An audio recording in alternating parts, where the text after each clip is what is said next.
Hi, folks. Welcome into Snowflake High School. Tonight's coverage of the Sports Zone Radio Game of the Week broadcast. It's presented by Hatch Toyota. Floyd Simmons right here. And this playoff play-in round of action tonight for Snowflake, boy, they had it working. They scored on 9 of their first 10 possessions in the game. That one possession they did not score on. That one possession was a kneel down to end the first half.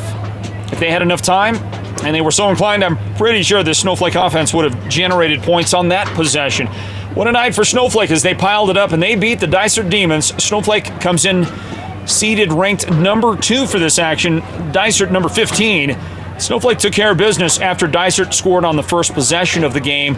To make it interesting early, Snowflake got the lead not long after, and they never looked back. Final score 63-21, Snowflake to win. Folks, let's talk to one of the guys that makes it happen for Snowflake.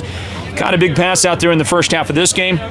Got playing time on both sides of the ball in that first half before Coach K. Solomon started pulling guys and taking out a lot of those starters. This guy is Nick McVicker. He's a senior on the team and a guy that makes big contributions every Friday night. Nick, welcome in and congratulations on a big win tonight for you and the guys. Thank you.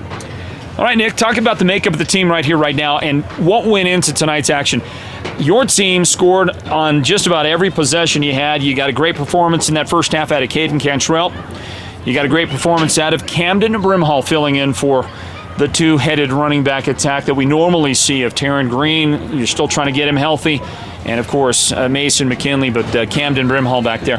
What was it tonight about this Lobos team that led to so much success? It starts at practice, obviously, and then we just connected on all fronts. It was great. Obviously great. Yeah. Obviously great, right? Yeah. So, connecting on all fronts. It was everything, right? Special teams played well. Offense, defense out there. Let me bring you back to the offense that scored at will all night long against his team and in big chunks and in a lot of different ways. Talk to me about the things that went into the execution part for your team. We'd been struggling with that as a team all season, and I think we just needed to get our heads on straight, and we did that this week. Practice was great. More about practice then. Obviously, that you mentioned that a couple of times now. What are the things that went into the practice for you? Just like I said, focusing and conditioning, obviously. Just all around. Everybody's got to be flying to the ball everywhere.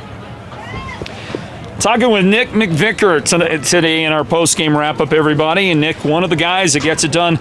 Your job as a receiver on this offense. We've seen you out there make some great catches over the course of the season. And as your team continues to mature under first-year quarterback Caden Cantrell, talk about what it's like being on the receiving end of a guy who throws a fastball like he does. You've got to be ready, don't you, at all times. He'll wind up and deliver. And there's no sleeping when you're out there running routes, is there?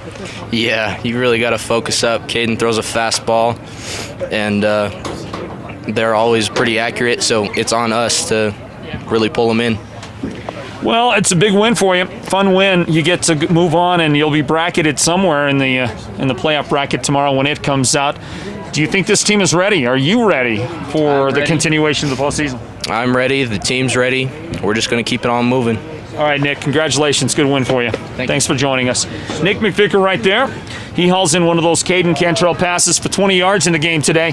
Part of a big offensive explosion that saw this team, threatening to get to that 600-yard mark for total offense today, 567. Or make it 557. Total offense for Snowflake in this one, 28 first downs. In a game that saw them rush for 362 and throw for 195 in the ball game tonight. Thank you, Nick McVicker. The Sports Zone Radio Game of the Week is presented by Hatch Toyota.